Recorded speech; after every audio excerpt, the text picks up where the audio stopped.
Eso es lo que te mereces. Esas palabras aún resuenan en mis oídos como un eco que nunca termina de morir. Me llamo Luna Espinosa. Tengo 59 años, y esta es la historia que guardé en silencio durante meses, hasta que el silencio mismo se volvió insoportable. Aquella noche, en la cena de cumpleaños de mi hijo Nicolás, la madre de su esposa, doña Graciela, me lanzó un plato de sopa de tortilla hirviendo directo a la cara. Sentí el ardor atravesarme la piel, el tomate y el chile quemándome los ojos, el caldo escurriendo por mi blusa de seda color marfil. Pero lo que más me quemó no fue la sopa, fue la sonrisa. Esa sonrisa tranquila, casi satisfecha, que dibujó en su rostro mientras me miraba con los ojos entrecerrados, como si acabara de hacer algo que había esperado hacer durante años. Eso es lo que te mereces, repitió, con voz firme, levantando la barbilla. El comedor quedó en silencio. Todos los invitados miraban sus platos. Nadie se movió. Nadie dijo nada, menos mi hijo. Nicolás, mi único hijo, el niño que crié sola después de que su padre nos abandonara, el hombre al que le di todo lo que tenía, se quedó sentado en la cabecera de la mesa, con los brazos cruzados, y dijo con voz grave: «Ella tiene razón, mamá». Sentí que el piso se abría bajo mis pies. No grité, no lloré, no pregunté por qué. Solo tomé la servilleta de tela bordada que tenía en el regazo, limpié mi rostro ardiendo con toda la dignidad que me quedaba, y me levanté de la silla sin hacer ruido. Caminé hacia la puerta del comedor con la espalda recta, aunque por dentro todo en mí temblaba. Pero antes de salir de aquella casa, hice algo que nadie esperaba. Saqué mi celular del bolso, marqué un número que tenía guardado hacía semanas y dije solo 3 palabras: «Ya es momento». Luego colgué. Cerré la puerta detrás de mí con suavidad. Nadie me siguió. Nadie preguntó nada. Subí a mi auto, encendí el motor y mientras manejaba por las calles oscuras de Polanco hacia mi departamento vacío, una sola pregunta daba vueltas en mi cabeza. ¿Cómo llegué hasta aquí? Porque hubo un tiempo en que Nicolás me abrazaba y me decía: «Tú eres mi heroína, mamá». Hubo un tiempo en que yo creía que el amor de un hijo era para siempre. Hubo un tiempo en que confiaba. Pero esa noche, con el rostro ardiendo y el corazón roto, entendí algo que jamás pensé que tendría que aprender. A veces, las personas que más amamos son las que más nos traicionan. Y a veces, el silencio es la única arma que nos queda. Lo que pasó después de esa llamada, ellos nunca lo olvidaron. Pero para entender por qué hice lo que hice, primero debo contarte cómo empezó todo. Cómo una madre que lo dio todo terminó siendo humillada frente a una mesa llena de extraños. Y cómo descubrí, demasiado tarde, que mi hijo guardaba un secreto que lo cambiaría todo. A veces confiamos demasiado en quien no debemos. ¿Tú también te has decepcionado de alguien que amabas? Cuéntame tu historia en los comentarios. Quiero leerte. Hace 3 años, mi vida era diferente. No perfecta, pero mía. Vivía en un departamento amplio en La Condesa, con balcón lleno de geranios rojos y bugambilias que yo misma regaba cada mañana. Tenía mi rutina: café de olla a las 7, pan dulce de la panadería de don Rodrigo en la esquina, y luego abría mi pequeño taller de costura fina en el primer piso del edificio. Yo no era rica, pero tampoco necesitaba serlo. Después de que el padre de Nicolás nos dejara cuando mi hijo tenía apenas 5 años, aprendí algo que muchas mujeres tardan décadas en entender: que una puede sostener una vida entera con sus propias manos, sin pedirle permiso a nadie. Cosía vestidos de novia, trajes de quinceañera, blusas bordadas para señoras de sociedad que querían lucir elegantes sin gritar su dinero. Mis manos conocían cada puntada, cada dobladillo, cada secreto que una tela guarda cuando la tratas con paciencia. Nicolás creció viendo eso. Me vio levantarme a las 5 de la mañana para terminar un encargo. Me vio coser hasta que los dedos me sangraban. Me vio llorar de cansancio sobre la máquina Singer que había sido de mi abuela, y luego secarme las lágrimas y seguir adelante. «Mamá, cuando sea grande voy a trabajar mucho para que tú descanses», me decía con sus ojos grandes y serios, mientras yo le preparaba quesadillas para la escuela. Y yo le creía, porque Nicolás siempre fue un niño bueno, responsable, cariñoso. Estudiaba sin que yo se lo pidiera, sacaba buenas calificaciones. Los domingos me ayudaba a limpiar el taller y me preguntaba cosas sobre las telas, sobre los colores, sobre cómo sabía yo qué vestido necesitaba cada cliente. Porque las escucho, mijo, le decía. La gente siempre te dice lo que necesita, aunque no use palabras. Él asentía, pensativo, y luego se iba a jugar fútbol con los niños del edificio. Cuando cumplió 18 años y entró a estudiar Administración de Empresas en la Universidad Iberoamericana, yo sentí que todo el sacrificio había valido la pena. Mi hijo iba a tener lo que yo nunca tuve: una carrera, un título, un futuro sin dolores de espalda ni dedos entumecidos. Trabajé doble, triple, cosí vestidos para bodas de familias que jamás me invitarían a sus mesas, pero que pagaban bien. Ahorré cada peso, me negué ayudas, me negué préstamos, porque quería que Nicolás terminara la universidad sin deberle nada a nadie. Y lo logró. Se graduó con honores, consiguió trabajo en una empresa de bienes raíces, empezó a ganar bien, a vestirse con trajes que yo misma le ajustaba, a llevarme flores cada domingo cuando venía a comer. Gracias, mamá, me decía, besándome la frente. Todo lo que soy es por ti. Y yo me sentía completa, hasta que conoció a Valeria. La primera vez que Nicolás me habló de ella, noté algo diferente en su voz, una emoción nueva, un brillo en los ojos que nunca había visto. Es especial, mamá, muy especial. Valeria era hija única de una familia acomodada de Polanco. Su padre era dueño de una cadena de ferreterías. Su madre, doña Graciela, era de esas mujeres que jamás habían trabajado, pero que sabían mandar como generales. Cuando Nicolás me dijo que quería presentármela, yo me puse mi mejor vestido, el azul marino con bordado en el cuello que había hecho para la boda de una prima lejana. Me arreglé el cabello, me puse los aretes de perla que habían sido de mi madre. Quería causar buena impresión. La cita fue en un restaurante de Polanco que yo jamás hubiera elegido. Demasiado elegante, demasiado caro. Pero Nicolás insistió. Quiero que se conozcan bien, mamá. Valeria es importante para mí. Valeria llegó con un vestido blanco impecable y una sonrisa que no le llegaba a los ojos. Era bonita, educada, pero fría.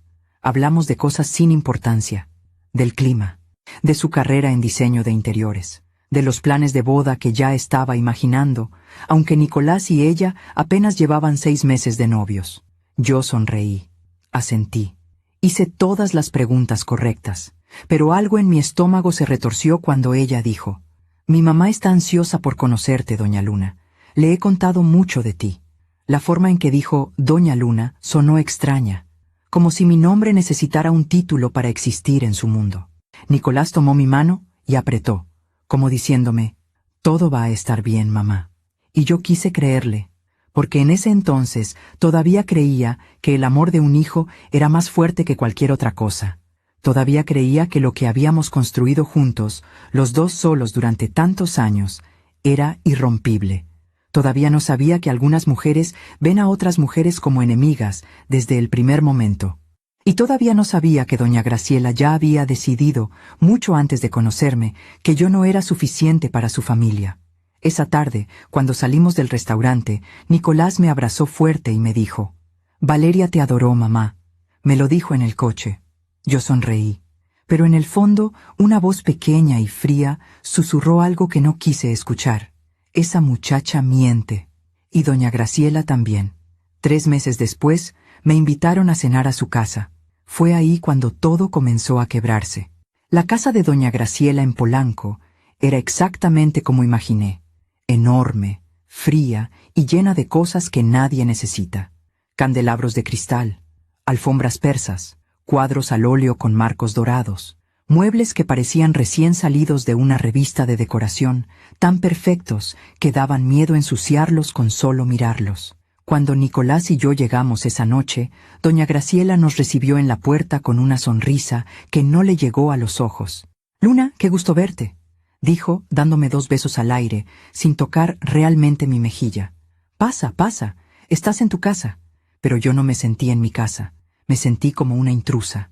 Valeria apareció desde la escalera, radiante con un vestido color rosa palo, que probablemente costaba más que 3 meses de mi renta. Me saludó con la misma sonrisa educada y vacía de siempre. «Doña Luna, qué bonita se ve». Otra vez ese Doña Luna. Como si mi nombre solo existiera con ese prefijo que me hacía sentir vieja, ajena, de otro mundo. El esposo de doña Graciela, don Armando, era un hombre corpulento de voz ronca que apenas me dio la mano antes de volver a su sillón frente al televisor. No dijo mucho durante toda la noche. Solo gruñía de vez en cuando y bebía whisky. Nicolás parecía feliz, cómodo, como si esa casa fuera más suya que nuestro pequeño departamento en la Condesa donde había crecido. Eso me dolió más de lo que quise admitir. La cena fue servida por una empleada joven que entraba y salía de la cocina sin hacer ruido, con los ojos bajos. Doña Graciela ni siquiera la miraba cuando le pedía algo. «Más agua, Lupita. Y trae el pan». Yo intenté sonreírle a la muchacha cuando me sirvió. Ella me devolvió una mirada rápida, casi agradecida, antes de desaparecer de nuevo. La conversación durante la cena fue tensa desde el principio. Doña Graciela hablaba de sus amigas del club, de las vacaciones que planeaban en Acapulco, de la nueva camioneta que don Armando había comprado. «Porque una no puede andar en cualquier cosa, ¿verdad, Luna?», dijo con una risa ligera. «Hay que mantener cierto nivel». Yo asentí, sin saber qué decir. Valeria intervino, tocando el brazo de Nicolás con gesto posesivo. «Mamá, ya le dije a Nico que cuando nos casemos tiene que pensar en un auto más grande. Ese coche que tiene es muy modesto». Nicolás se rió, incómodo. «El coche está bien, mi amor. Me sirve. Pero nosotros vamos a tener hijos, ¿no?», insistió Valeria con voz melosa. «Necesitamos espacio, seguridad. Además, mi papá puede ayudarte con el enganche». Sentí un nudo en el estómago. Mi hijo había comprado ese coche con su propio dinero. Yo lo había visto trabajar duro para conseguirlo. Y ahora esta muchacha hablaba de él como si fuera una vergüenza. «Yo creo que Nicolás sabe qué es lo mejor para él», dije, con voz tranquila pero firme. Doña Graciela me miró fijamente por primera vez en toda la noche. «Por supuesto, Luna. Nicolás es un muchacho muy inteligente. Por eso estoy segura de que tomará las decisiones correctas para su futuro, para su nueva familia». La forma en que dijo «su nueva familia» fue como una bofetada silenciosa, como si yo ya no formara parte de ese futuro. Nicolás no dijo nada, solo siguió comiendo, con la cabeza baja. Y yo entendí algo terrible en ese momento. Mi hijo estaba dejando que me hicieran a un lado. Doña Graciela siguió hablando, ahora sobre la boda. «Valeria y yo ya estamos viendo iglesias. La boda será en la votiva, por supuesto. Es donde se casaron mis papás, mis abuelos, toda la familia. Y la recepción en el Camino Real. Nada muy ostentoso, pero sí elegante. Porque hay que hacer las cosas bien, ¿verdad?». Yo asentí, sintiendo cómo mi garganta se cerraba. Nadie me había preguntado nada. Nadie me había incluido en esos planes. Era como si la boda de mi hijo no me perteneciera. «¿Y tú qué opinas, Luna?», preguntó doña Graciela de repente, con esa sonrisa falsa. «¿Te gusta la idea?».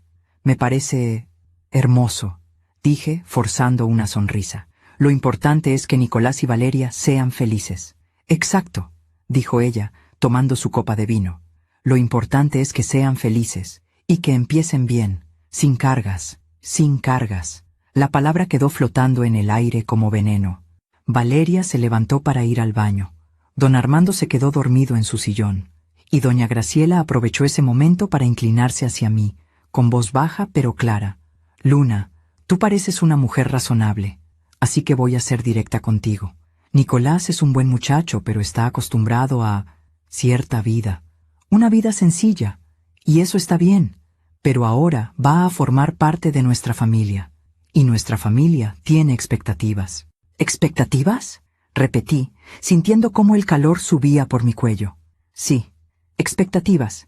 Valeria necesita estabilidad, un esposo que pueda proveer, y Nicolás necesita enfocarse en su futuro, no en el pasado». Sus ojos me atravesaron. «¿El pasado?», susurré. «No me malinterpretes, Luna.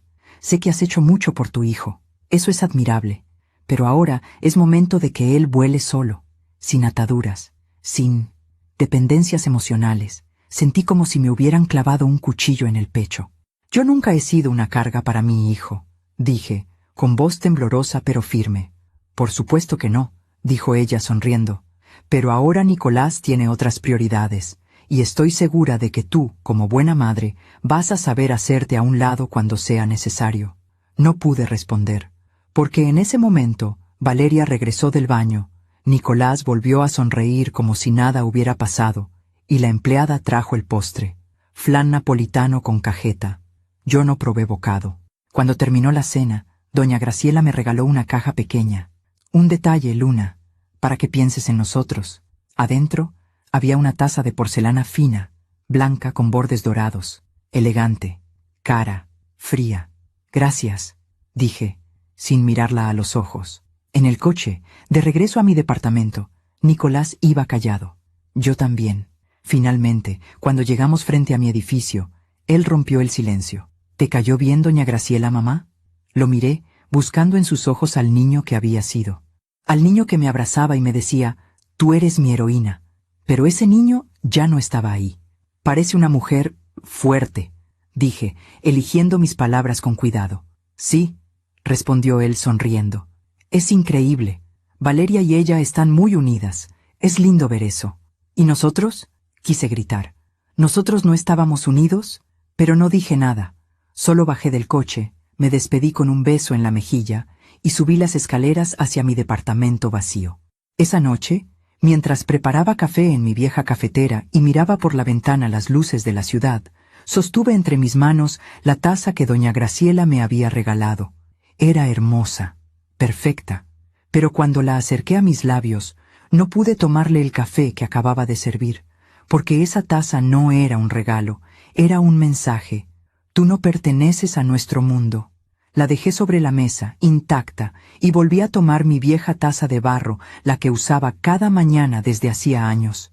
Esa sí era mía. Esa sí conocía el sabor de mi vida. Y mientras bebía mi café en silencio, una pregunta comenzó a crecer dentro de mí como una planta oscura. ¿Hasta dónde llegaría esta mujer para sacarme de la vida de mi hijo? No lo sabía todavía, pero pronto lo descubriría.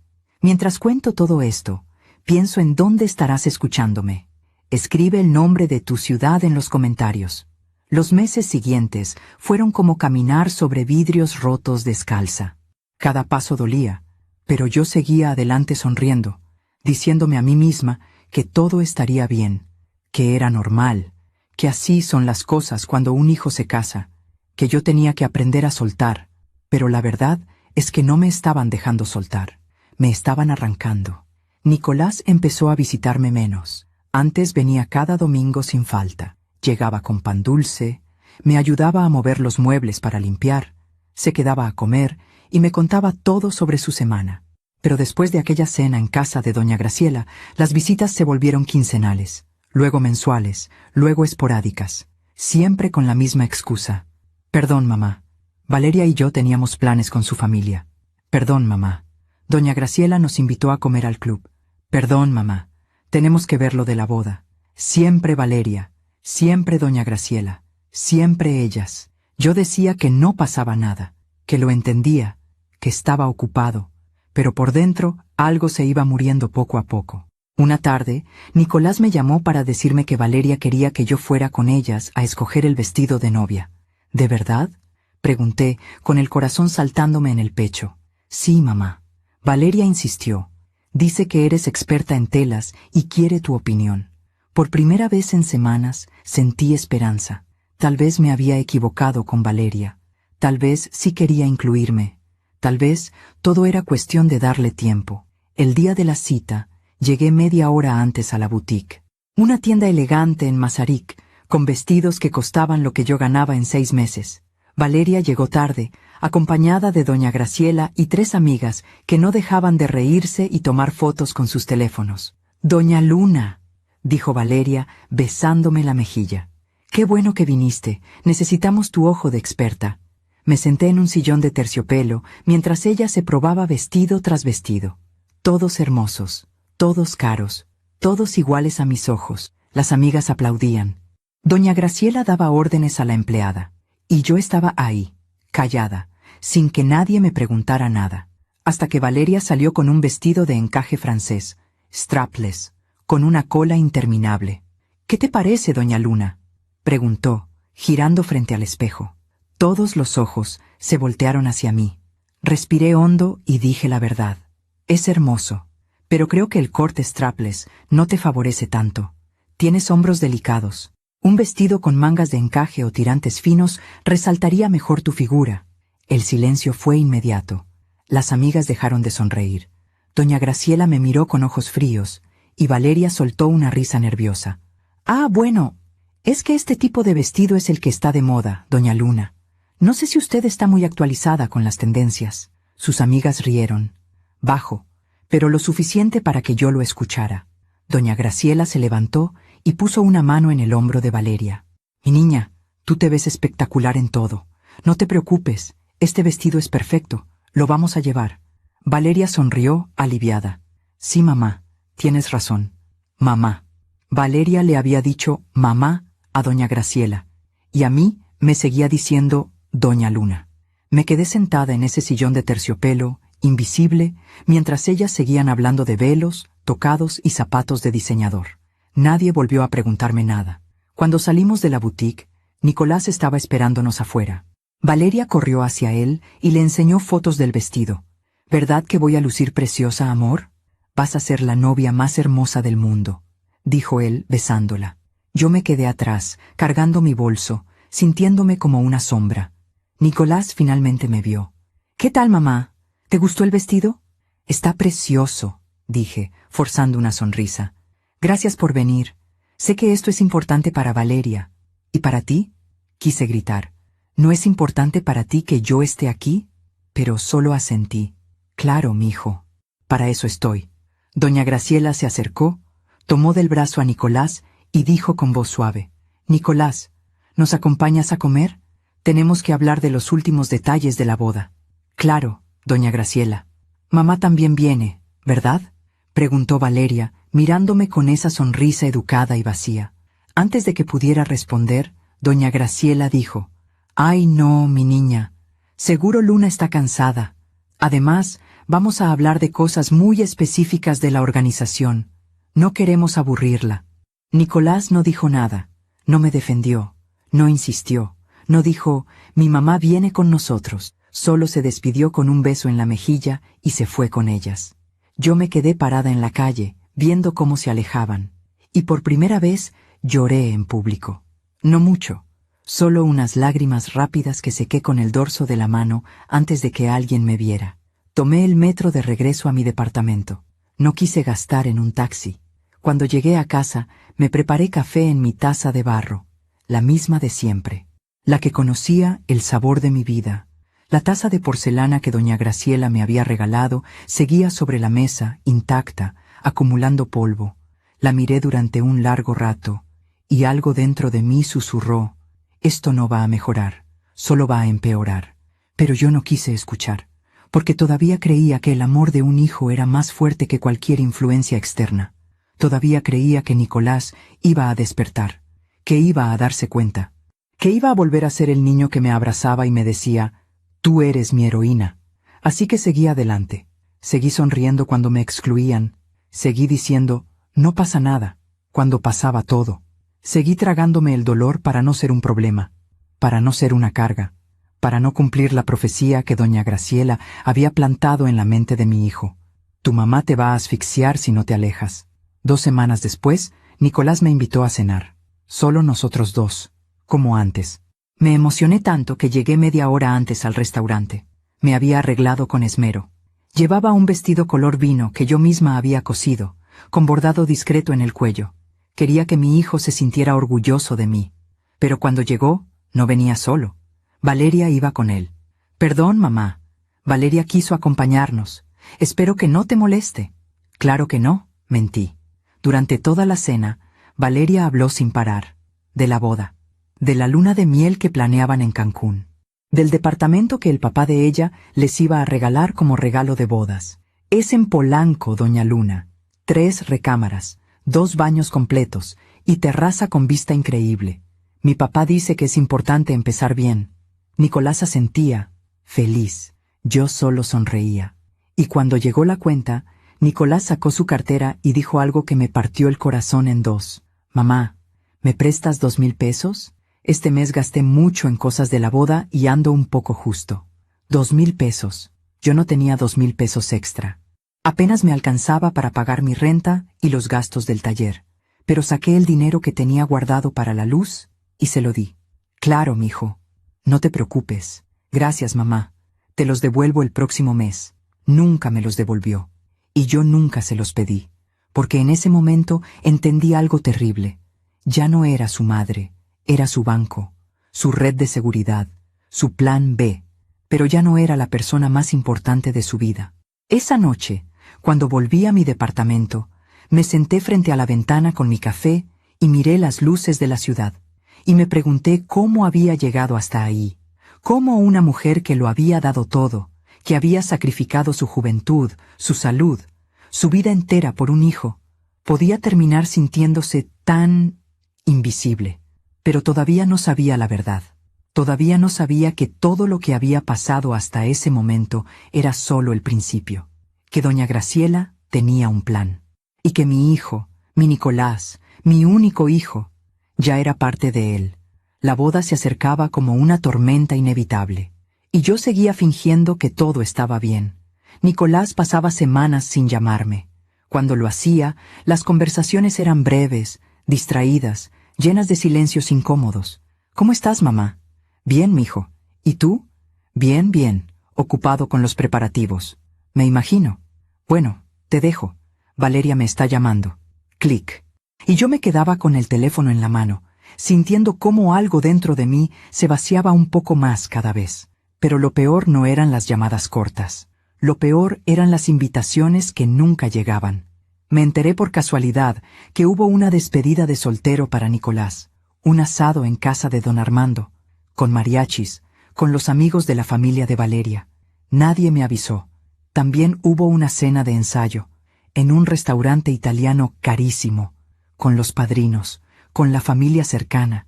Nadie me invitó. Cuando le pregunté a Nicolás por qué no me habían incluido, él se puso incómodo. Ay, mamá, fueron cosas pequeñas, de último momento.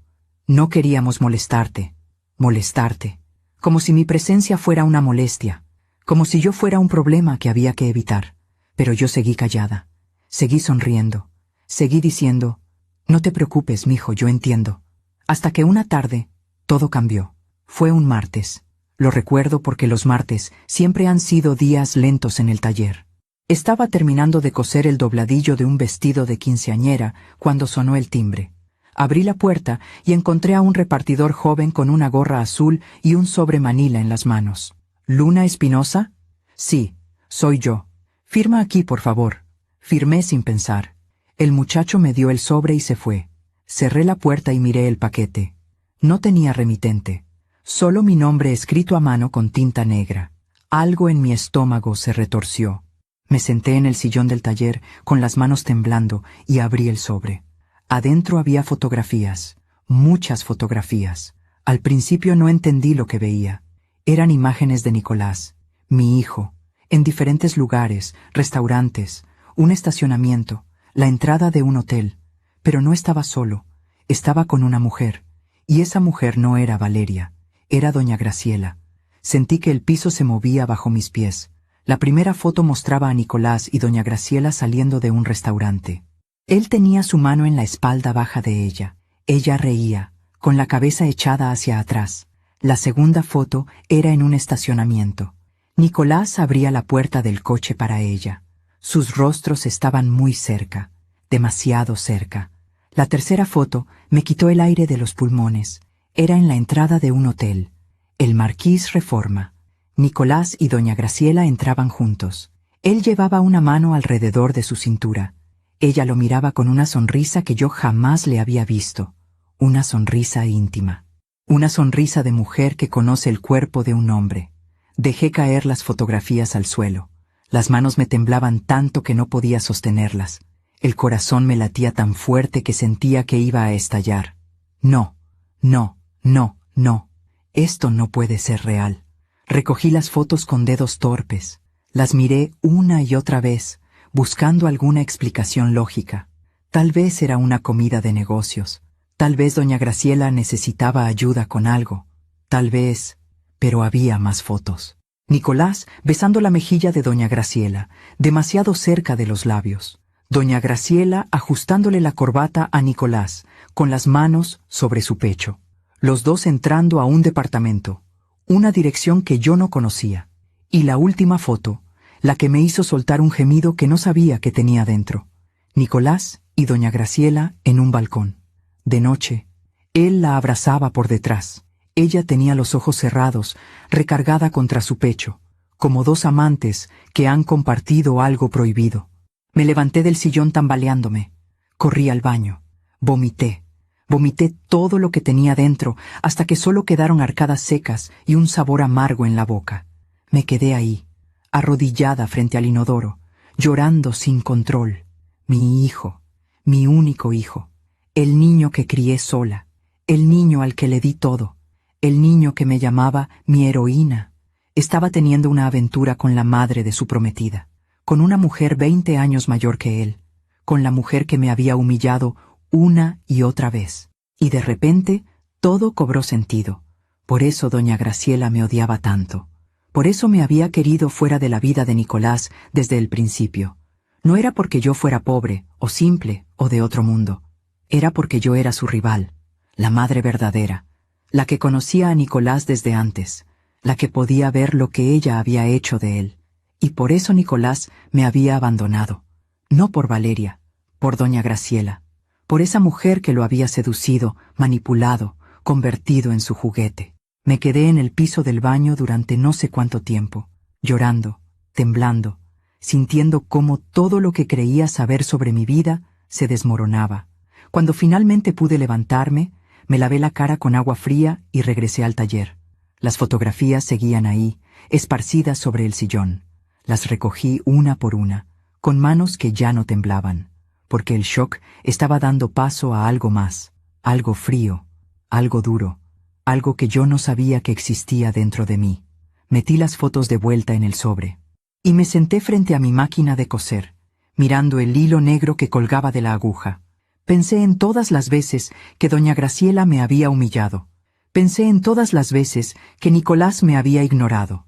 Pensé en la boda que se acercaba, en Valeria, esa pobre muchacha que no tenía idea de que su prometido estaba acostándose con su propia madre.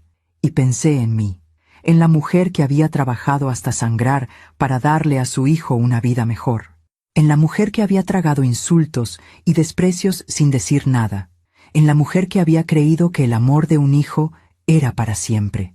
Esa mujer estaba muerta, y en su lugar quedaba alguien nuevo, alguien que ya no iba a quedarse callada.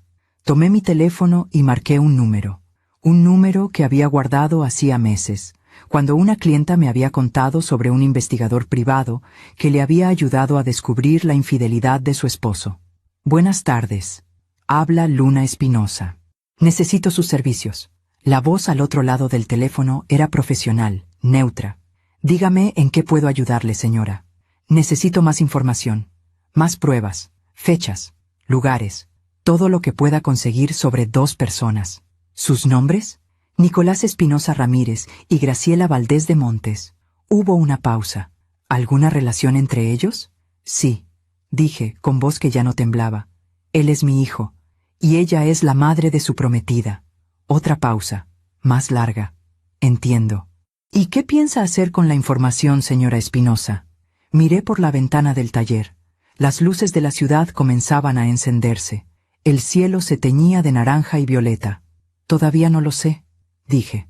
Pero cuando lo sepa, quiero estar preparada. Le enviaré mi presupuesto por correo. Y señora Espinosa, ¿sí? Algunas verdades duelen más que la mentira. ¿Está segura de que quiere saber? Cerré los ojos. Pensé en mi hijo, en el niño que había sido, en el hombre en que se había convertido. Y dije algo que jamás pensé que diría. Ya no importa lo que duela. Necesito la verdad. Colgué el teléfono. Me preparé un café en mi taza de barro. Y esperé. Porque ahora sabía que la boda no era el final de esta historia. Era solo el principio. Y yo ya no iba a ser la víctima silenciosa. Iba a ser la mujer que sabía. La mujer que esperaba. La mujer que, en el momento correcto, haría una sola llamada. Y todo se desmoronaría. ¿Tú también has guardado un secreto doloroso? ¿Has descubierto algo que cambió todo lo que creías saber? Cuéntame en los comentarios. El investigador privado se llamaba Rodrigo Salazar. Era un hombre de unos 50 años, de aspecto común, con lentes y una voz tranquila que inspiraba confianza. Nos reunimos en una cafetería discreta en la colonia Roma, lejos de cualquier lugar donde alguien pudiera reconocerme. Me trajo un folder grueso, color manila, lleno de papeles, fotografías y reportes. Señora Espinosa, dijo con voz calmada, encontré lo que me pidió, pero antes de mostrárselo necesito que respire hondo. Ya sé lo que voy a ver, dije, con las manos entrelazadas sobre la mesa. No, respondió él, mirándome a los ojos. Créame que no lo sabe. Abrió el folder, y mi mundo terminó de romperse. Las primeras fotos eran similares a las que había recibido en el sobre anónimo. Nicolás y doña Graciela en restaurantes, en hoteles, en un departamento en la colonia Condesa que, según el investigador, ella había rentado específicamente para sus encuentros. Este departamento está a nombre de una empresa fantasma, explicó Rodrigo. Pero rastreé los pagos. Todos salen de la cuenta personal de la señora Graciela Valdés. Sentí náuseas otra vez, pero me obligué a seguir mirando. Había registros de hotel. El Marquis Reforma, el St. Regis, el Four Seasons. Habitaciones reservadas a nombre de ella, pero las cámaras de seguridad mostraban a ambos entrando juntos. ¿Desde cuándo?, pregunté, con voz que apenas reconocía como mía. Rodrigo pasó varias hojas y señaló una fecha. El primer registro que encontré es de hace año y medio. Año y medio. Mi hijo llevaba año y medio acostándose con la madre de su prometida, desde antes de que Valeria y él se comprometieran, desde antes de que yo conociera a esa familia. Hay más, dijo Rodrigo, con tono grave. Me mostró extractos bancarios, transferencias de la cuenta de doña Graciela a la cuenta de Nicolás. Montos grandes, 10,000 pesos aquí, 20,000 allá, 50,000 en una ocasión. ¿Qué es esto?, susurré. Pagos, dijo Rodrigo. Su hijo está recibiendo dinero de ella, regularmente. La palabra quedó suspendida en el aire como veneno. Pagos. Mi hijo no solo estaba teniendo una aventura con esa mujer, la estaba dejando que lo mantuviera. Hay algo más, continuó Rodrigo, y es lo más delicado. Sacó otra serie de documentos. Investigué las finanzas del señor don Armando, el esposo de doña Graciela. Está en quiebra. La cadena de ferreterías que supuestamente es tan exitosa está al borde del colapso. Tiene deudas con varios bancos, y la casa de Polanco tiene 3 hipotecas. Me quedé en silencio, procesando. ¿Entonces todo es mentira?, pregunté. La riqueza, el dinero, el estatus. Es una fachada, confirmó Rodrigo. Una fachada muy bien construida, pero está cayéndose. Y creo que doña Graciela lo sabe. Por eso está usando a su hija. ¿Usando a Valeria? ¿Cómo? Rodrigo sacó más papeles. Valeria heredó una fortuna considerable de su abuela materna hace 2 años, cerca de 80 millones de pesos en propiedades y cuentas bancarias. Pero ese dinero está en un fideicomiso que solo puede ser tocado bajo ciertas condiciones. ¿Qué condiciones? Que Valeria se case. Una vez casada, ella tiene acceso completo a esa herencia. Y si algo le pasara a Valeria estando casada, el dinero pasa automáticamente a su cónyuge. Sentí que el aire se escapaba de mis pulmones. Nicolás, susurré. Exacto, dijo Rodrigo. Si Nicolás se casa con Valeria y algo le sucede a ella, él hereda todo. Y considerando la relación que tiene con doña Graciela, no terminó la frase. No hacía falta. ¿Cree que ellos planean hacerle daño a Valeria?, pregunté, sintiendo cómo el horror me subía por la garganta. No tengo pruebas de eso, dijo Rodrigo con cuidado. Pero sí tengo pruebas de que doña Graciela es una mujer muy controladora, muy ambiciosa y muy desesperada. Y su hijo, señora Espinosa, perdóneme por decirlo así, su hijo está completamente bajo su control. Cerré los ojos. Pensé en mi Nicolás, en el niño que me abrazaba, en el joven que se graduó con honores, en el hombre que yo creí que había criado. ¿En qué momento se había convertido en esto? ¿En qué momento había dejado de ser mi hijo y se había convertido en el títere de una mujer sin escrúpulos? Hay una última cosa, dijo Rodrigo, y es la más importante. Sacó una grabación de audio, un dispositivo pequeño. Logré colocar un micrófono en el departamento de la condesa. Es ilegal, lo sé, pero pensé que usted necesitaba escuchar esto. Presionó el botón de reproducir, y escuché la voz de mi hijo. ¿Y si Valeria se entera? Era Nicolás. Sonaba nervioso. Luego la voz de doña Graciela, suave, manipuladora, materna y seductora al mismo tiempo. No se va a enterar, mi amor. Valeria es tonta, solo ve lo que quiere ver. Pero cuando nos casemos, ¿cómo vamos a seguir con esto? Nicolás, escúchame bien. Una pausa. Sonidos que no quise imaginar. Luego doña Graciela habló de nuevo, con voz firme. Valeria no va a ser un problema por mucho tiempo. Tú te casas con ella. Esperas 1 año, tal vez 2. Y luego, las cosas pasan. Los accidentes pasan. Graciela, no puedo... ¿No puedes qué? ¿No puedes ser feliz? ¿No puedes tener el futuro que mereces? Nicolás, yo te amo. Te amo como Valeria nunca te va a amar. Y cuando todo esto termine, vamos a estar juntos, tú y yo, con todo el dinero que necesitemos, sin escondernos. Un silencio, y luego la voz de mi hijo tan baja que apenas la escuché. Está bien, haré lo que me pidas. Rodrigo detuvo la grabación. Yo no podía moverme, no podía respirar, no podía pensar. Mi hijo, mi único hijo, el niño que crié con mis propias manos, el niño al que le enseñé sobre bondad, honestidad, dignidad. Estaba planeando casarse con una muchacha inocente para heredar su fortuna. Y estaba dejando que una mujer psicópata le metiera en la cabeza la idea de que Valeria tenía que desaparecer. ¿Qué va a hacer, señora Espinosa?, preguntó Rodrigo, con voz suave. Miré las fotografías esparcidas sobre la mesa. Miré los documentos, los extractos bancarios, las pruebas de una conspiración tan retorcida que parecía sacada de una telenovela. Pero era real, y era mi hijo. No lo sé, susurré. No sé qué voy a hacer. Puede ir a la policía, sugirió Rodrigo. Con esta información pueden detener la boda. Pueden investigar a doña Graciela. ¿Y Nicolás?, pregunté, con lágrimas cayendo por mis mejillas. ¿Qué le pasaría a mi hijo? Rodrigo no respondió, porque ambos sabíamos la respuesta. Nicolás iría a la cárcel. Por fraude. Por conspiración. Tal vez por intento de homicidio si lograban probar sus intenciones. Mi hijo pasaría años en prisión. Y yo sería la que lo habría puesto ahí. Piénselo bien, dijo Rodrigo. Y cuando decida qué hacer, llámeme. Estaré disponible. Me dio su tarjeta, pagó el café, y se fue. Yo me quedé sentada en esa cafetería durante horas, con el folder en mis manos, sintiendo cómo todo lo que había sido mi vida se convertía en cenizas. Pensé en ir a la policía. Pensé en hablar con Valeria, advertirle, salvarla. Pensé en confrontar a Nicolás, en gritarle, en preguntarle cómo había podido convertirse en esto. Pero no hice nada de eso, porque necesitaba algo más que justicia. Necesitaba que Nicolás viera, que entendiera, que sintiera el peso de lo que había hecho. Necesitaba que doña Graciela perdiera todo lo que había ganado con sus manipulaciones. Y necesitaba hacerlo de una forma en que nadie pudiera decir que yo fui la mala. Porque yo no iba a ser la madre que destruyó a su hijo. Iba a ser la madre que lo dejó destruirse a sí mismo.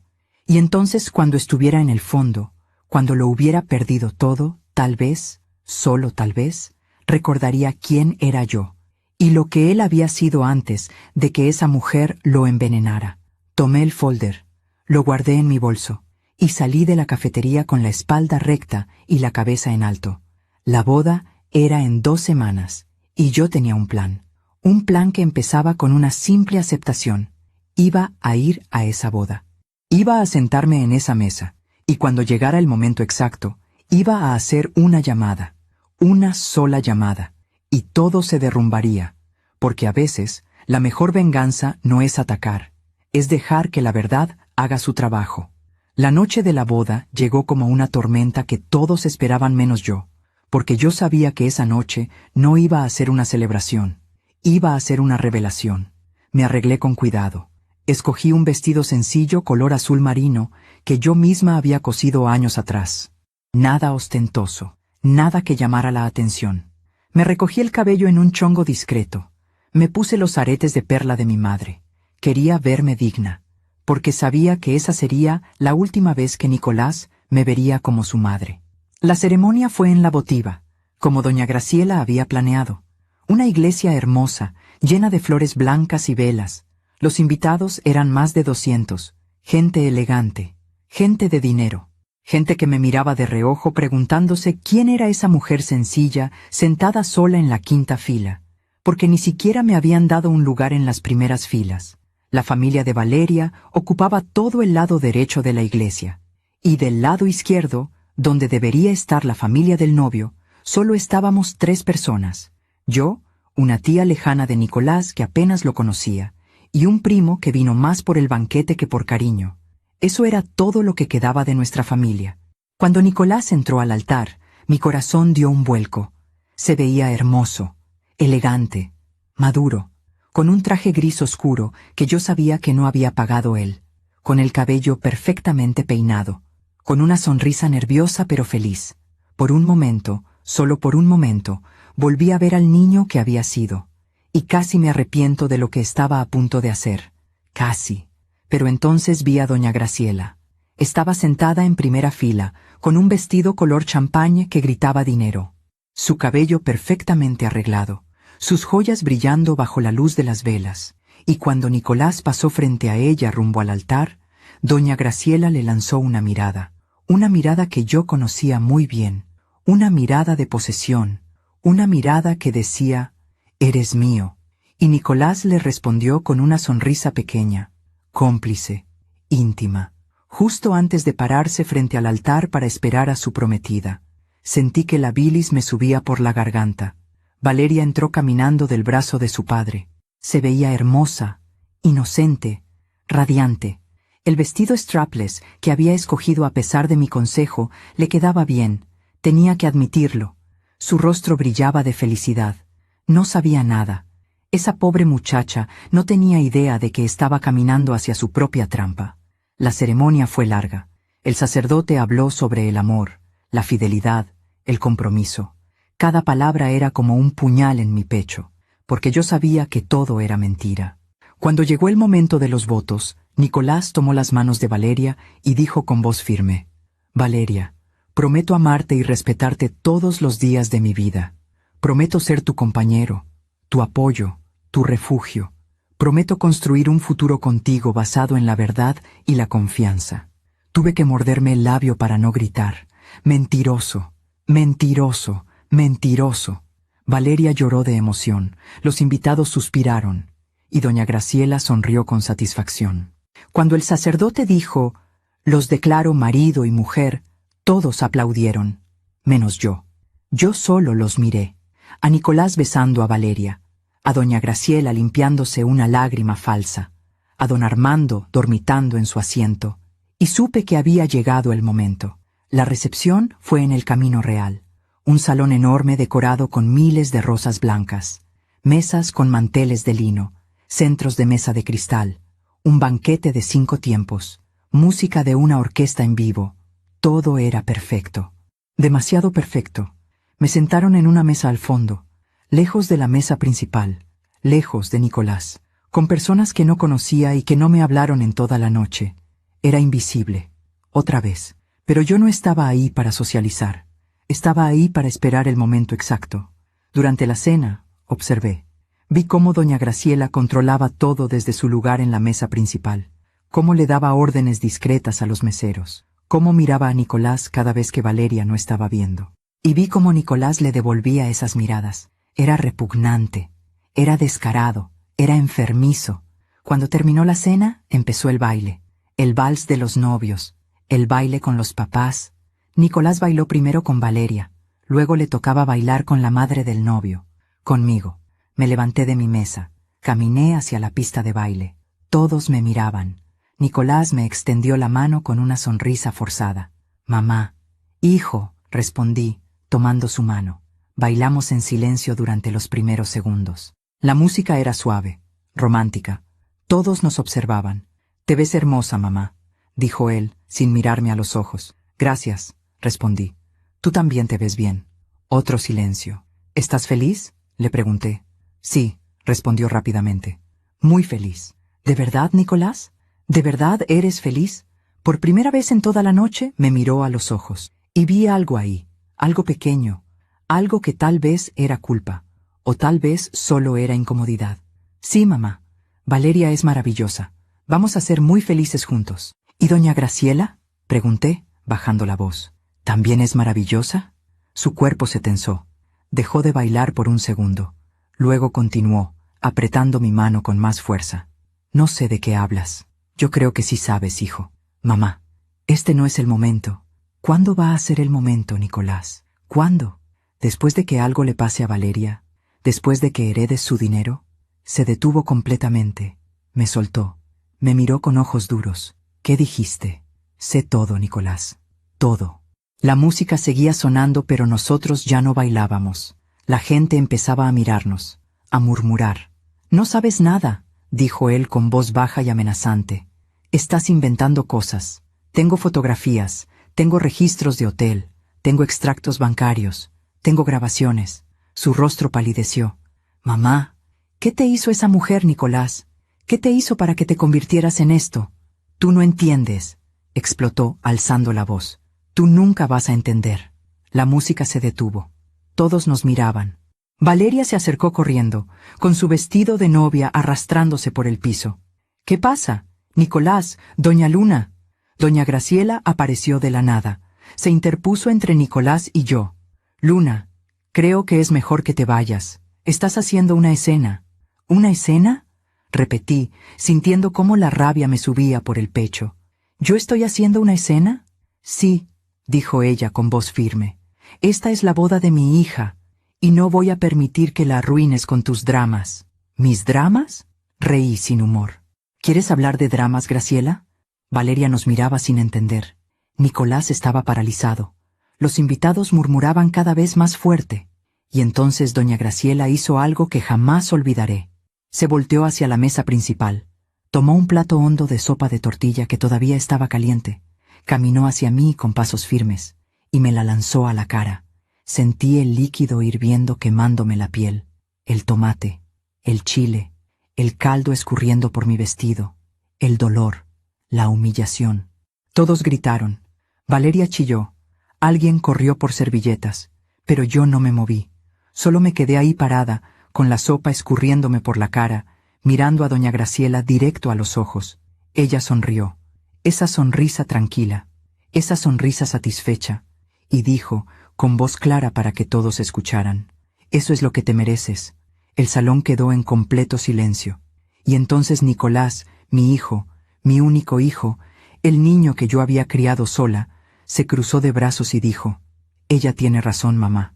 Esas palabras me cortaron más profundo que cualquier cuchillo. Valeria lloraba. Los invitados murmuraban.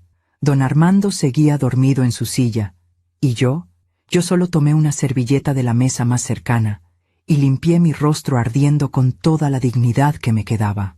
Luego caminé hacia la salida del salón con la espalda recta, sin correr, sin llorar, sin darles la satisfacción de verme destruida. Pero antes de salir, saqué mi teléfono del bolso, marqué el número que tenía guardado y dije solo 3 palabras. Ya es momento. Colgué, salí del salón, subí a mi auto, y mientras manejaba por las calles oscuras hacia mi departamento, con el rostro ardiendo y el corazón roto en 1000 pedazos, sonreí, porque la llamada que acababa de hacer no era a la policía, era a alguien más, alguien que iba a cambiar todo, y ellos nunca lo olvidarían. Aún me pregunto si hice lo correcto. ¿Y tú? ¿Qué habrías hecho en mi lugar? Llegué a mi departamento con el vestido arruinado y el alma más arruinada todavía, pero no lloré. Ya no me quedaban lágrimas. Me quité el vestido empapado de sopa y lo tiré a la basura. No quería volver a verlo nunca más. Me di una ducha larga, dejando que el agua caliente me limpiara la piel que todavía ardía. Cuando salí, me puse mi pijama vieja de algodón, la que tenía agujeros en los codos, la que había usado durante años, la que era mía y de nadie más. Me preparé un café en mi taza de barro, la misma de siempre, la que conocía el sabor de mi vida, y me senté frente a la ventana a esperar, porque sabía que la llamada que había hecho iba a tener consecuencias, consecuencias que empezarían esa misma noche. La persona a la que había llamado no era la policía, no era un abogado, no era nadie que pudiera meter a mi hijo en la cárcel. Era alguien mucho más poderoso que todo eso. Era el abuelo de Valeria, don Sebastián Estrada, el padre de la mamá de Valeria, el hombre que había dejado esos 80 millones de pesos en fideicomiso para su nieta. Un hombre de 82 años, viudo, empresario retirado, de esos que construyeron imperios con sus propias manos y que no toleraban la mentira ni la traición. Lo había conocido meses atrás, en una de las pocas reuniones familiares a las que me habían invitado. Fue en un almuerzo casual en casa de doña Graciela.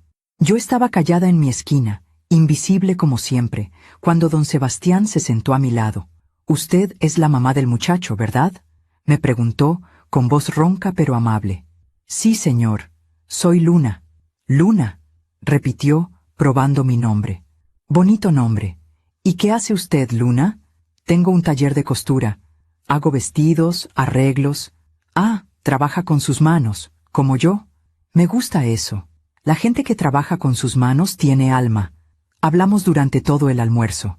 Me contó de su vida, de cómo había empezado vendiendo herramientas en el Tianguis de Tepito y había terminado siendo dueño de una cadena de ferreterías en todo el país, de cómo había trabajado 14 horas al día durante 50 años, de cómo había enviudado hacía 10 años y seguía extrañando a su esposa cada mañana. «Mi hija Graciela no me visita mucho», dijo con tristeza. «Dice que estoy viejo, que huelo a viejo, que mi casa está llena de cachivaches». «Estoy segura de que lo quiere mucho», dije, tratando de ser amable. «No», respondió él con brutal honestidad. «Mi hija me quiere por mi dinero, pero yo ya no tengo dinero. Todo se lo dejé a mi nieta Valeria, porque ella sí me visita, ella sí me abraza, ella todavía tiene corazón. Me dio su tarjeta ese día. Si algún día necesita algo, Luna, llámeme. Me caen bien las personas que trabajan con las manos». Guardé esa tarjeta en mi cartera. Y 3 semanas después de recibir las fotografías, lo llamé. Nos reunimos en su casa, una casa vieja en Coyoacán, llena de muebles antiguos y fotografías de familia. Me recibió con café de olla y pan dulce. «Dígame, Luna, ¿qué es tan urgente?». Le mostré todo, las fotografías, los extractos bancarios, las grabaciones, los documentos que probaban la conspiración. Don Sebastián escuchó en silencio. Su rostro fue cambiando de color, primero pálido, luego rojo, luego morado de rabia. Cuando terminé, se quedó callado durante largo rato. «Mi nieta está en peligro», dijo finalmente, con voz temblorosa. «Sí, señor». «¿Y su hijo? Su hijo es parte del plan». «Sí, señor». «¿Por qué me lo dice a mí? ¿Por qué no va a la policía?».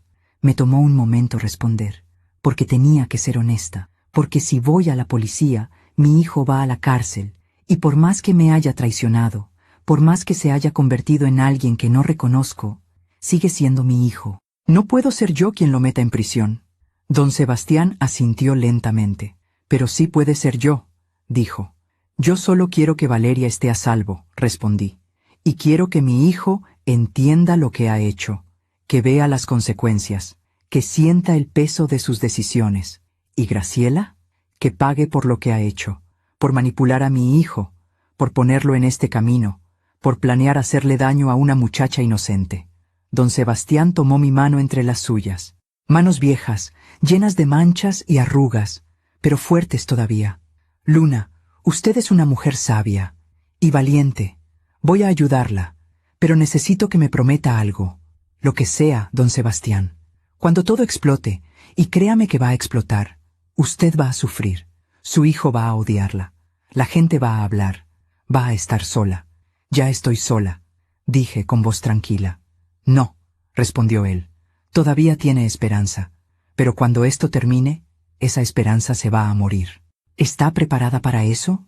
Pensé en Nicolás, en el niño que había sido, en el hombre en que se había convertido, y dije, «Sí, estoy preparada». Don Sebastián asintió. «Entonces esto es lo que vamos a hacer. Usted va a ir a esa boda, va a comportarse con normalidad, y cuando llegue el momento, cuando ellos muestren su verdadera cara, usted me va a llamar, y yo voy a hacer lo que tenga que hacer». «¿Qué va a hacer?». «Primero, voy a sacar a Valeria de esa casa, esa misma noche. Tengo abogados, tengo doctores. Voy a demostrar que mi hija es incapaz de cuidar a su propia hija. Voy a conseguir una orden de protección. ¿Y el dinero? El fideicomiso va a ser congelado. Inmediatamente. Ni Valeria ni nadie podrá tocar ese dinero hasta que un juez decida qué hacer. Y créame, con las pruebas que tenemos, el juez va a decidir a mi favor. ¿Y Nicolás? Don Sebastián me miró con tristeza. Su hijo no va a ir a la cárcel, porque técnicamente no ha cometido ningún crimen todavía. Solo es un tonto que se dejó manipular por una mujer sin escrúpulos, pero va a perder todo. El matrimonio, el dinero, la familia, la reputación, va a quedarse sin nada. Bien, dije con voz firme. Eso es exactamente lo que merece. Y así fue como llegamos a este momento. A mí, sentada en mi departamento, bebiendo café, esperando. A las 11 de la noche sonó mi teléfono. Era don Sebastián. Ya está hecho, Luna. ¿Qué pasó? Llegué al Camino Real con mis abogados y 2 patrullas. Le dije a Valeria que necesitaba hablar con ella urgentemente. Cuando vio las fotografías, cuando escuchó las grabaciones, se desmayó. Tuvimos que llevarla al hospital. Dios mío, está bien. Físicamente está bien. Pero emocionalmente, esa muchacha está destruida. Lo siento tanto. No es su culpa, Luna. Es culpa de mi hija y del muchacho ese. ¿Qué pasó con Nicolás? ¿Y con doña Graciela? Nicolás intentó explicar. Intentó decir que todo era mentira. Pero cuando vio las pruebas, se quedó callado.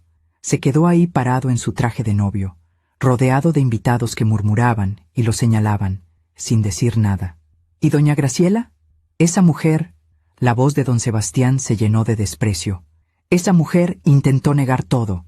Dijo que las fotos estaban editadas, que las grabaciones eran falsas, que era una conspiración en mi contra. ¿Le creyeron? Por supuesto que no. El escándalo fue monumental. Los invitados salieron corriendo. Los empleados del hotel no sabían qué hacer.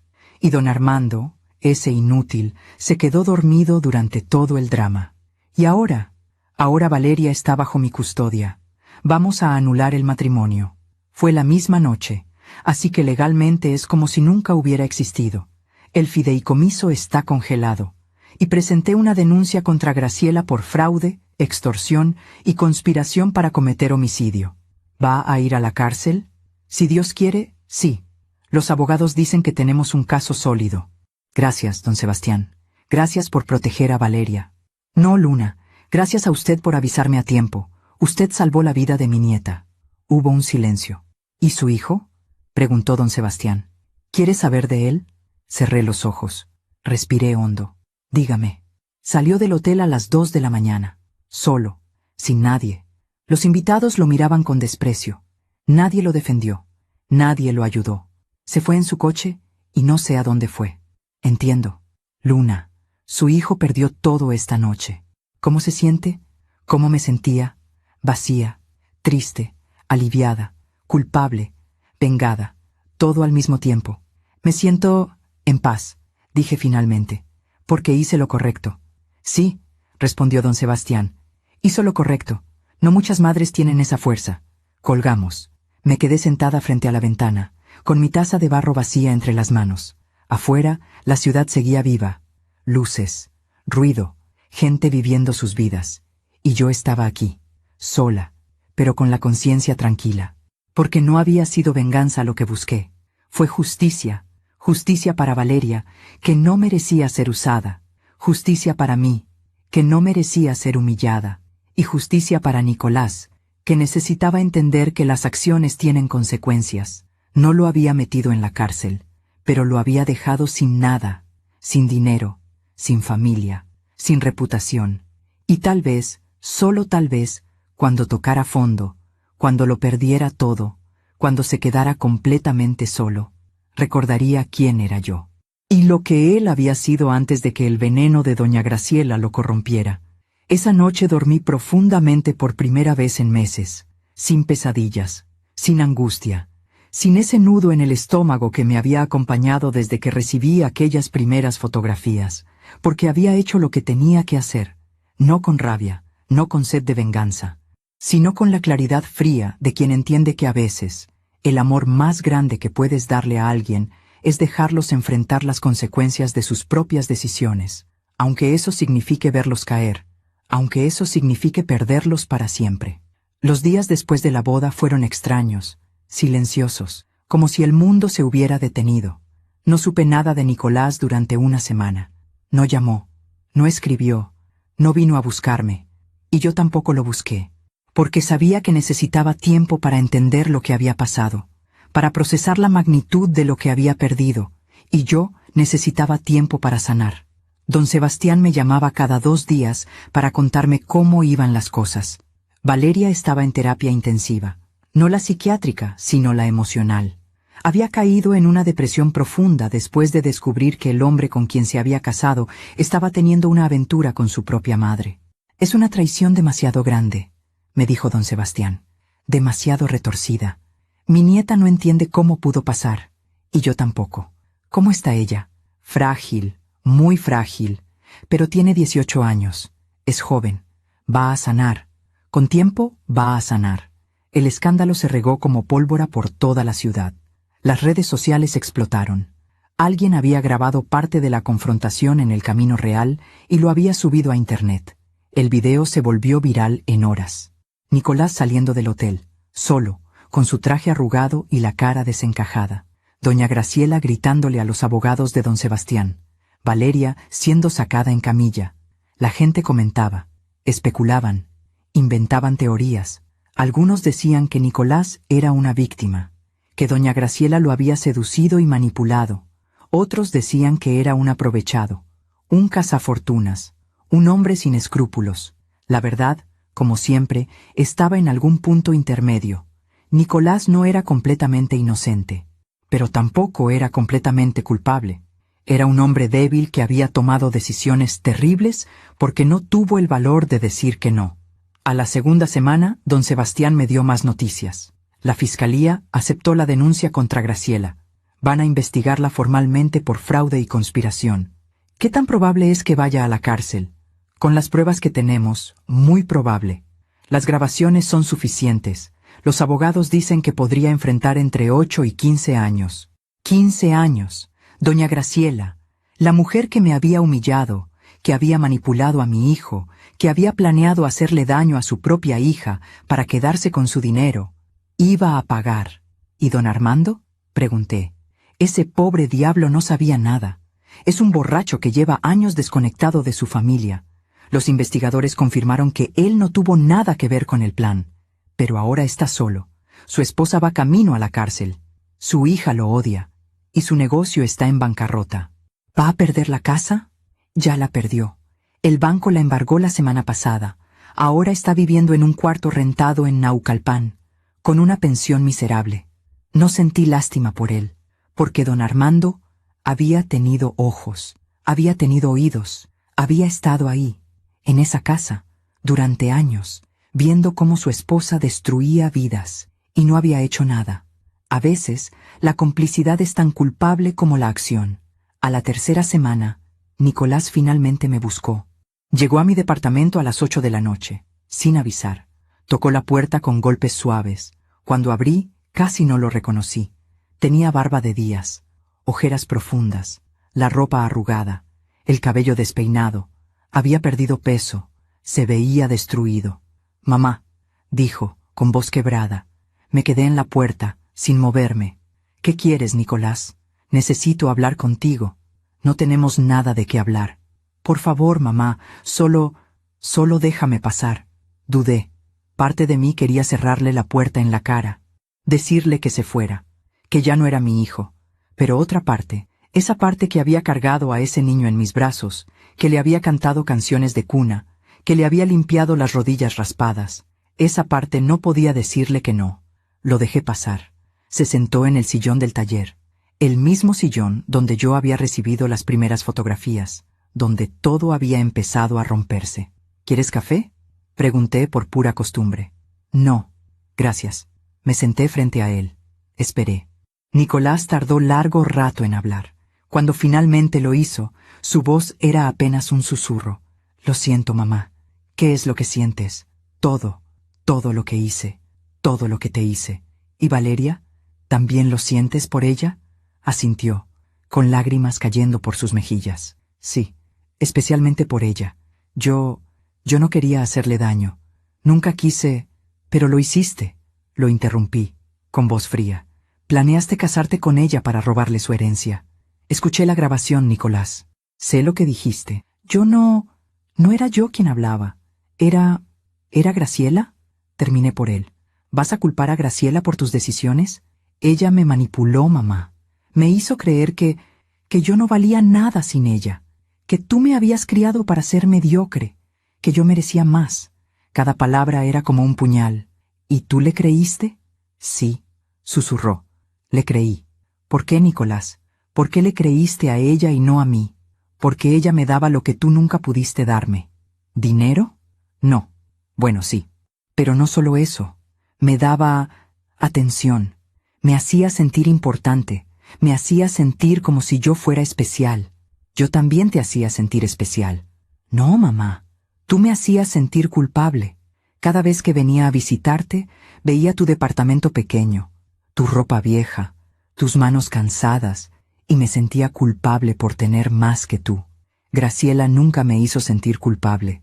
Graciela me decía que yo merecía todo lo que tenía. Me quedé en silencio, procesando sus palabras, y entendí algo terrible. Mi hijo no me había dejado por maldad. Me había dejado porque no soportaba recordar de dónde venía, porque yo era el espejo de su pobreza, de sus orígenes humildes, de todo lo que él quería olvidar, y doña Graciela le había ofrecido una salida, una forma de convertirse en alguien nuevo, alguien importante, alguien que no tenía una madre costurera que le recordaba sus raíces. ¿Sabes qué es lo más triste de todo esto, Nicolás? Dije finalmente, que yo nunca te hice sentir culpable. Tú solo te sentiste culpable porque sabías, en el fondo, que me habías abandonado. Lo sé, sollozó. Lo sé, mamá. Y lo siento tanto. ¿Dónde has estado estas semanas? En hoteles baratos, gastando lo poco que me quedaba. Perdí mi trabajo. Nadie quiere contratarme. Mi nombre está por todas las redes. Soy un hazmerreír. ¿Y la casa que don Armando te iba a regalar? Nunca existió. Todo era mentira. Las ferreterías están en bancarrota. La casa de Polanco está embargada. No había dinero, solo deudas. ¿Y Graciela? Está en la cárcel esperando juicio. Sus abogados dicen que va a ser sentenciada, entre 10 y 15 años. Bien, dije, sin remordimiento. Nicolás me miró con ojos rojos. ¿No sientes nada por ella? ¿Debería? Esa mujer destruyó a su propia hija. Te corrompió a ti, me humilló a mí, planeó un asesinato. ¿Por qué debería sentir algo por ella? Porque yo la amaba. Esas palabras me atravesaron. No, Nicolás. Tú no amabas a Graciela. Tú estabas obsesionado con lo que ella representaba. Poder, dinero, estatus. Pero eso no es amor. Tal vez tengas razón. Nos quedamos en silencio durante largo rato. Finalmente, Nicolás preguntó lo que había venido a preguntar. ¿Puedo quedarme aquí, mamá? Solo por unos días, hasta que encuentre trabajo, hasta que pueda. No, dije con voz firme. Mamá, por favor, no tengo a dónde ir, no tengo dinero, no tengo... Deberías haber pensado en eso antes. Mamá, soy tu hijo. Sí, lo interrumpí. Eres mi hijo, y por eso te digo que no. Porque si te dejo quedarte aquí, si te rescato ahora, nunca vas a aprender, nunca vas a entender el peso de tus decisiones. Entonces, ¿qué quieres que haga? ¿Que duerma en la calle? Quiero que hagas lo que yo hice cuando tu padre nos abandonó.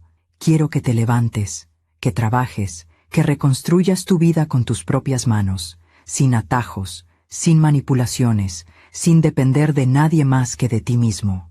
No puedo, mamá. No soy tan fuerte como tú. Entonces aprende a hacerlo. Nicolás se levantó del sillón. Me miró con una mezcla de dolor, rabia y desesperación. Algún día me vas a perdonar, mamá. Algún día vas a... Tal vez, lo interrumpí. Pero ese día no es hoy, ni mañana, ni el próximo mes. Tal vez en años, o tal vez nunca. Eso depende de ti, de quién decidas ser a partir de ahora. ¿Y si cambio? ¿Y si me convierto en alguien mejor? Entonces tal vez, solo tal vez, podamos volver a hablar.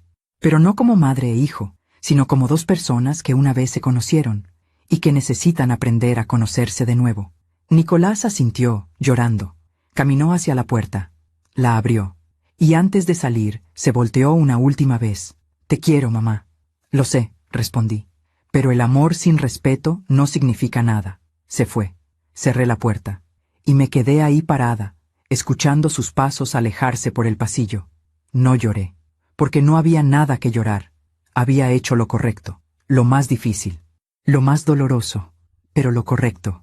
Esa noche, mientras bebía café en mi taza de barro y miraba por la ventana, pensé en todo lo que había pasado, en cómo doña Graciela, esa mujer que se creía tan poderosa, tan inteligente, tan superior, había terminado sola en una celda, en cómo don Armando, que se había escondido detrás del alcohol durante años, había perdido todo lo que alguna vez tuvo, en cómo Nicolás, que había buscado riqueza y estatus a cualquier costo, había terminado sin nada, sin dinero, sin familia, sin dignidad, y en cómo yo, la mujer humilde, la costurera, la madre que nadie respetaba, seguía aquí, con mi departamento pequeño, con mi taller, con mis manos cansadas, con mi taza de barro, pero con algo que ellos nunca tuvieron: paz, porque la vida siempre cobra sus deudas, no con violencia, no con venganza, sino con tiempo, con paciencia, con la justicia silenciosa que llega cuando menos la esperas.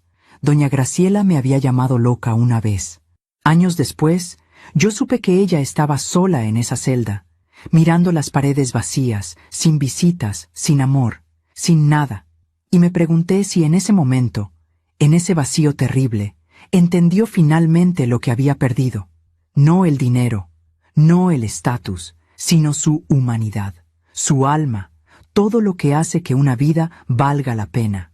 Y Nicolás, mi pobre Nicolás, tal vez algún día entendería que la verdadera riqueza no está en lo que tienes, está en quién eres, en cómo tratas a las personas, en la dignidad con la que enfrentas tus errores. Pero ese día no había llegado todavía, y yo no podía esperarlo, porque mi vida, mi preciosa vida, seguía adelante, con o sin él. Han pasado 2 años desde aquella noche, 2 años desde que vi a mi hijo salir de mi departamento sin un peso en el bolsillo y sin un lugar a donde ir. 2 años desde que decidí que el amor más grande que podía darle era dejarlo enfrentar las consecuencias de sus propias decisiones. Y en estos 2 años he aprendido cosas que nunca pensé que tendría que aprender. He aprendido que el silencio puede ser más poderoso que 1000 palabras, que la dignidad no se negocia, que el perdón no significa olvidar, y que a veces soltar a alguien que amas es el acto más valiente que puedes hacer. Mi vida ha cambiado, no de formas espectaculares. No me volví rica, no me mudé a una casa grande, no dejé de coser, pero cambió en lo que importa, en lo profundo, en el alma. Sigo viviendo en mi departamento de la Condesa, sigo trabajando en mi taller, sigo preparando mi café cada mañana en la misma taza de barro que he usado durante años, pero ya no me siento invisible, ya no me siento pequeña, ya no permito que nadie me haga sentir menos de lo que soy, porque entendí algo fundamental: el valor de una persona no está en cuánto dinero tiene, o en qué colonia vive, o con quién se relaciona. El valor de una persona está en su capacidad de mantenerse de pie cuando todo se derrumba, en su capacidad de elegir lo correcto aunque duela, en su capacidad de perdonarse a sí misma por no haber sido perfecta. Don Sebastián se convirtió en un amigo muy querido. Viene a visitarme cada 2 semanas. Siempre trae pan dulce de su panadería favorita y café de olla que él mismo prepara en su casa vieja de Coyoacán. Nos sentamos en el taller, entre retazos de tela y carretes de hilo, y hablamos de la vida, de cómo ha sido criar hijos en tiempos difíciles, de cómo duele ver que las personas que amamos toman caminos equivocados, de cómo la vejez te enseña que al final lo único que importa es poder mirarte al espejo y reconocer a la persona que ves. Valeria me preguntó por ti la semana pasada, me dijo en su última visita. ¿Sí? Pregunté, sorprendida. ¿Cómo está ella? Mejor, mucho mejor. Terminó la terapia el mes pasado. Empezó a estudiar psicología. Dice que quiere ayudar a otras mujeres que han pasado por lo que ella pasó. Me alegra tanto escuchar eso. Quiere conocerte, Luna. Dice que quiere agradecerte por haberla salvado. Sentí un nudo en la garganta. Yo no la salvé. Solo hice lo que tenía que hacer. Eso es exactamente lo que significa salvar a alguien, respondió don Sebastián con una sonrisa triste. Hacer lo correcto aunque te cueste todo. Valeria vino a visitarme una tarde de octubre. Llegó sola, sin avisar, tocando tímidamente la puerta del taller. Cuando abrí, casi no la reconocí. Ya no era la muchacha frágil y asustada que había visto en la boda. Ahora había algo diferente en ella, algo más fuerte, más maduro. «Doña Luna», dijo con voz suave, «¿puedo pasar?» «Claro, mija, adelante». Se sentó en el sillón del taller, el mismo donde Nicolás se había sentado 2 años atrás. Le preparé café. Hablamos de cosas sin importancia durante unos minutos, del clima, de sus estudios, de cómo le gustaba vivir con su abuelo, hasta que finalmente reunió el valor para decir lo que había venido a decir. «Quiero agradecerle por todo lo que hizo». «No tienes que agradecerme nada, Valeria». «Sí tengo que hacerlo», insistió con lágrimas en los ojos. «Usted me salvó la vida, literalmente. Si no hubiera llamado a mi abuelo, si no hubiera hecho algo, lo hice porque era lo correcto. Porque eres una muchacha buena que no merecía lo que te estaban haciendo. Mi mamá...» Su voz se quebró. «Mi propia mamá planeaba... Lo sé, mija, lo sé». Valeria lloró durante largo rato. Yo me senté a su lado y le acaricié el cabello, como hubiera hecho con una hija, porque en cierto modo, en ese momento, ella necesitaba una madre de verdad, no la que había tenido, sino la que merecía tener. «¿Cómo lo superó?», me preguntó cuando se calmó. «¿Cómo logró seguir adelante después de todo lo que pasó con Nicolás?». Respiré hondo. No fue fácil. Hubo noches en que quería llamarlo, rescatarlo, decirle que todo estaba bien y que podía volver a casa, pero sabía que si lo hacía, nunca aprendería, nunca cambiaría. ¿Y ha cambiado? No lo sé, admití. Hace 6 meses me escribió una carta. Me contó que consiguió trabajo en una fábrica, que está viviendo en un cuarto pequeño en Nesa, que está yendo a terapia, que está tratando de ser mejor. ¿Le respondió?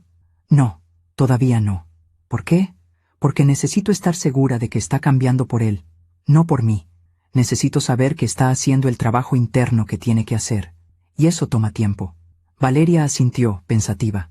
Yo también estoy haciendo ese trabajo.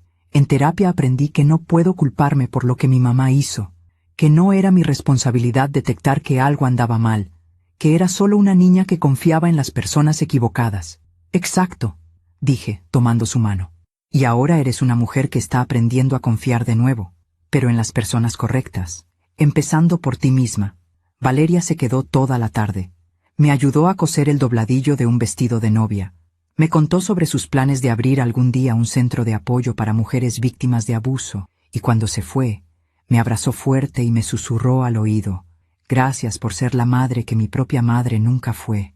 Esa noche lloré, no de tristeza, sino de algo más complejo, porque había perdido un hijo, pero en cierto modo había ganado una hija, no de sangre, pero sí de corazón. Hace 3 meses recibí noticias de doña Graciela. Don Sebastián me llamó una mañana, con voz grave. «Luna, necesito contarte algo sobre Graciela». «¿Qué pasó?» «Fue sentenciada. 12 años de prisión, sin posibilidad de libertad anticipada». «¿Cómo está ella?» «Destruida. Físicamente se ha deteriorado mucho.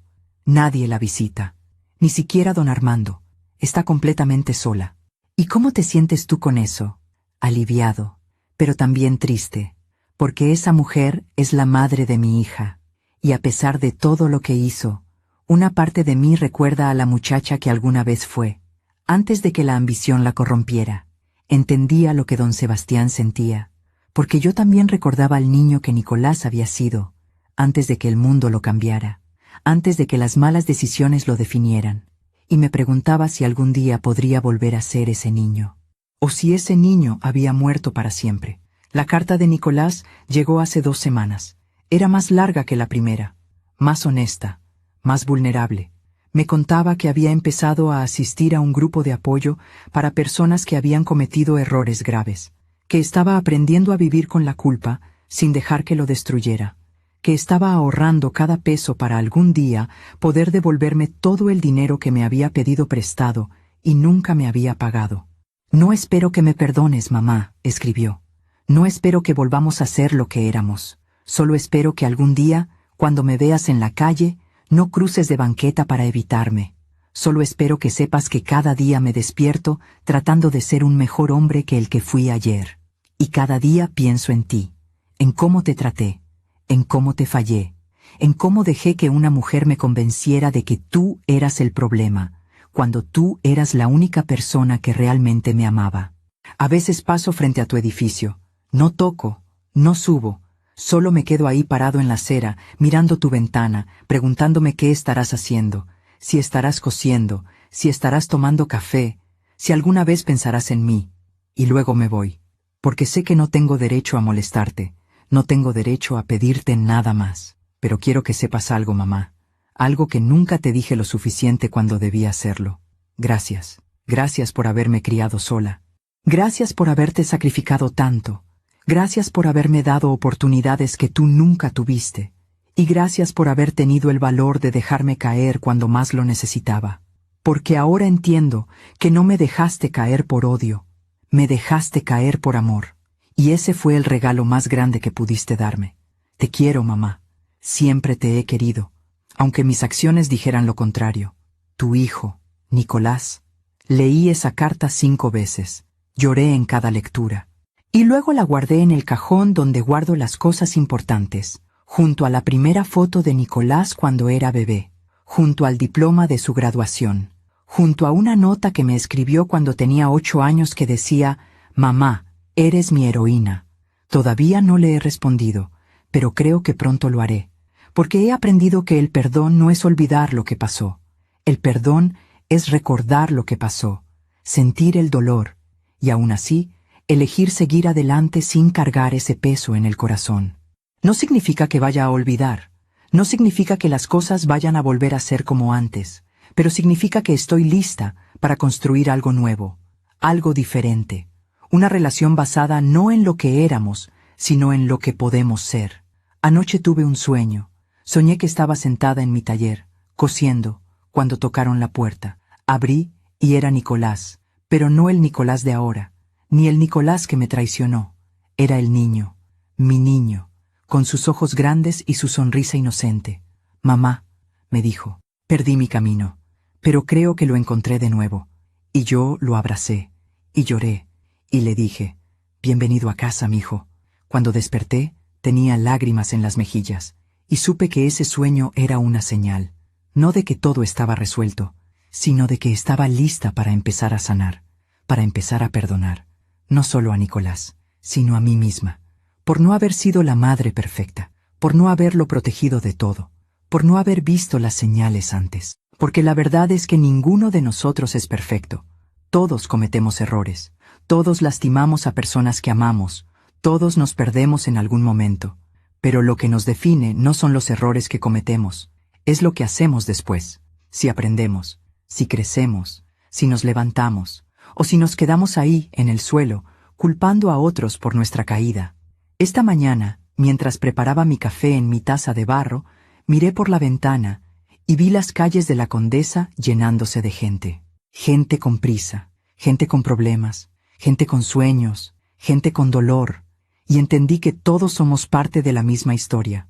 Una historia de equivocaciones y redenciones, de caídas y levantadas, de pérdidas y hallazgos, y mi historia, esta historia que les he contado, es solo una más entre millones, pero es mía, y estoy orgullosa de ella, porque sobreviví, porque no me quebré, porque mantuve mi dignidad cuando todo a mi alrededor se derrumbaba, y porque aprendí que la verdadera fortaleza no está en nunca caer, está en levantarse cada vez que caes. Ahora tengo 61 años, 2 años más que cuando empezó esta historia, y siento que he vivido una vida entera en estos 2 años. Sigo cosiendo vestidos de novia para muchachas que sueñan con el amor eterno, y cada vez que coso pienso en Valeria, en su vestido strapless, en cómo ese día pensaba que estaba comenzando la mejor etapa de su vida. Y rezo porque algún día, cuando esté lista, encuentre un amor real, un amor que la vea, que la respete, que la valore, no por su dinero, no por su apellido, sino por quien es, y rezo por Nicolás, porque a pesar de todo, sigue siendo mi hijo, y una madre nunca deja de rezar por sus hijos, aunque la hayan lastimado, aunque la hayan traicionado, aunque la hayan hecho llorar hasta quedarse sin lágrimas. El amor de una madre no tiene límites. Pero ahora sé que tampoco debe tener condiciones que permitan el abuso. El amor debe ser firme, honesto, valiente. El amor debe decir la verdad aunque duela. Debe poner límites aunque cueste. Debe soltar aunque se quiera aferrar. Porque sólo así, con ese amor difícil y valiente, podemos ayudar a las personas que amamos a convertirse en lo mejor que pueden ser. Si mi historia ayuda a una sola mujer a abrir los ojos, si ayuda a una sola madre a entender que amar no significa permitir, si ayuda a una sola persona a elegir la dignidad sobre la comodidad, entonces todo habrá valido la pena. Cada lágrima, cada dolor, cada noche sin dormir, cada decisión difícil, todo. Porque esta historia no es solo mía, es de todas las mujeres que han sido humilladas y han elegido levantarse, de todas las madres que han tenido que soltar a sus hijos para salvarlos, de todas las personas que han enfrentado traiciones y han elegido el perdón sin olvidar. Esta historia es para ti que me estás escuchando, para ti que tal vez estás pasando por algo similar, para ti que no sabes si vas a poder sobrevivir al dolor que sientes hoy. Quiero que sepas algo. Sí puedes, vas a poder, porque eres más fuerte de lo que crees, porque tienes más valor del que imaginas, y porque el dolor, por más terrible que sea, no dura para siempre. El tiempo lo cura todo, no lo borra, pero lo cura. Y un día, tal vez meses o años después, vas a despertar y te vas a dar cuenta de que respirar ya no duele tanto, que pensar en lo que pasó ya no te destruye, que puedes recordar sin sangrar. Y ese día vas a entender que sobreviviste, que ganaste, no porque destruiste a quien te lastimó, sino porque no dejaste que te destruyera a ti. Cierro esta historia con la misma taza de barro en mis manos, la que me ha acompañado durante años, la que conoce el sabor de mi café en las mañanas difíciles, la que ha sostenido lágrimas y esperanzas, la que nunca me ha fallado, porque al final las cosas más simples son las que permanecen, las más humildes son las más fuertes, y las más ignoradas son las más valiosas, como yo, como tú, como todas las mujeres que han sido subestimadas y han demostrado que están hechas de acero. Gracias por escucharme hasta el final. Gracias por permitirme compartir mi historia contigo. Y recuerda, la vida siempre cobra sus deudas, no con venganza, sino con verdad, con tiempo, con justicia silenciosa, y al final, siempre, siempre, el bien triunfa, tal vez no de la forma que esperábamos, tal vez no cuando lo esperábamos, pero triunfa, porque el universo tiene memoria, y nadie escapa de las consecuencias de sus propias acciones. Si esta historia tocó tu corazón, suscríbete y activa la campanita para escuchar más historias de mujeres que transformaron su dolor en sabiduría. Cada día, una mujer, una lección de vida. Comparte esta historia con alguien que amas. A veces, una historia así puede cambiar todo un día. Que Dios te bendiga. Y hasta la próxima.